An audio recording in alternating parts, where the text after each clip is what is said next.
in this lesson, we're going to see how to perform histogram equalization using SciPy and NumPy.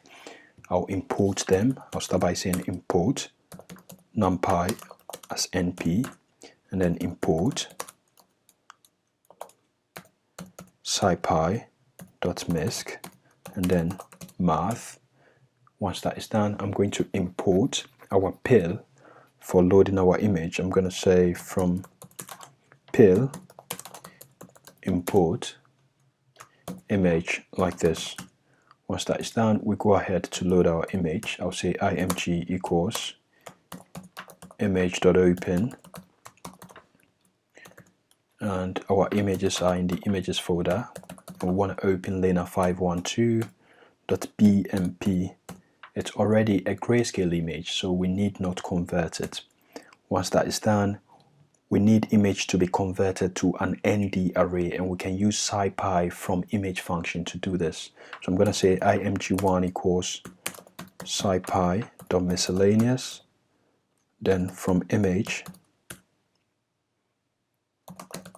and I'll pass img over here like this. Once that is done, we need to flatten the 2D array into a 1D.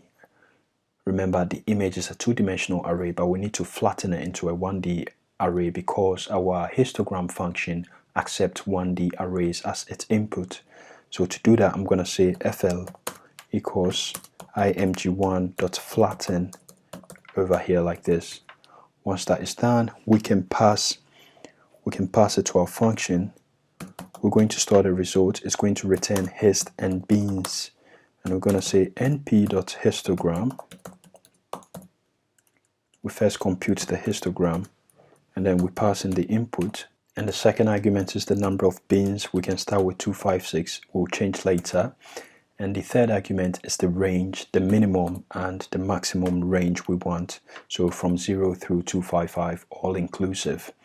Once that is done, we need to compute the cumulative distribution function, and we can create a variable known as CDF and say CDF equals hist dot cumulative sum by just saying cum sum over here like this. It's a function. Once that is done, we're going to make sure the places where the cumulative distribution function is 0 are ignored. The places where the CDF is 0, we just ignore it, and then we store the rest in a new variable which we shall call CDF_m.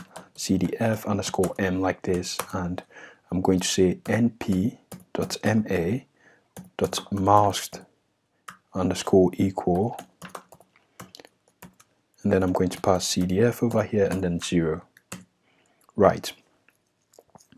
Once that is done, we begin with the equalization. I'll start by doing num CDF_m equals CDF_m minus CDF_m dot min, and then all of this multiplied by 255. Then once that is done, we do den. We create a new variable known as den CDF_m, and this is computed. This is basically the numerator and the denominator. We shall use them later. So then equals CDF_m dot max minus CDF_m dot min.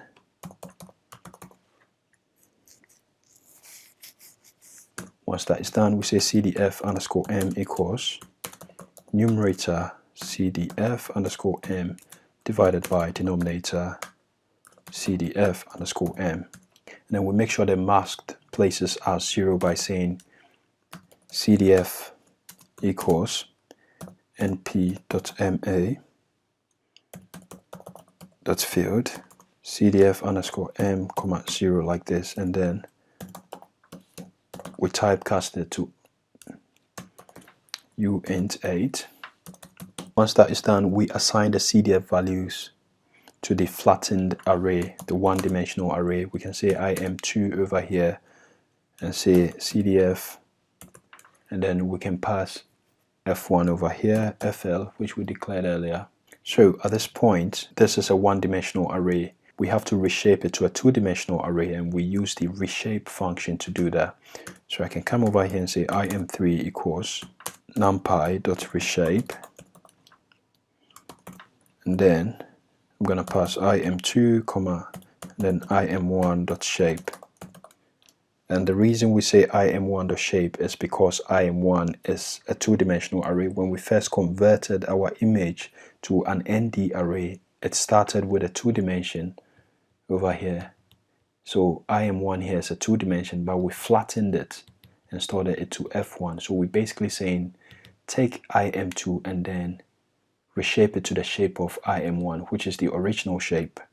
Once that is done, we can convert im3 to an image.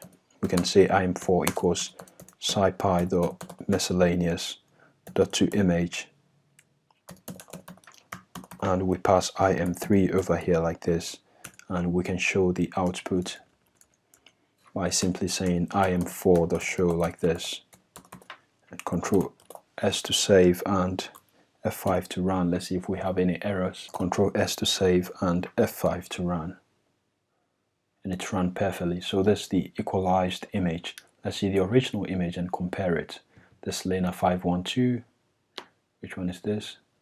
This Lena 512, right. And this is what we got from our equalization. And as you can see, the equalized image is much more rich. It looks better than the original image, right.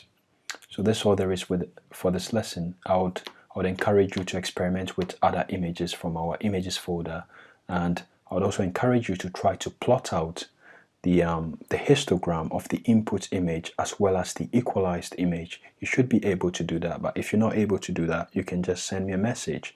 And that's all there is for this lesson. I'll see you in the next lesson. Have a good day.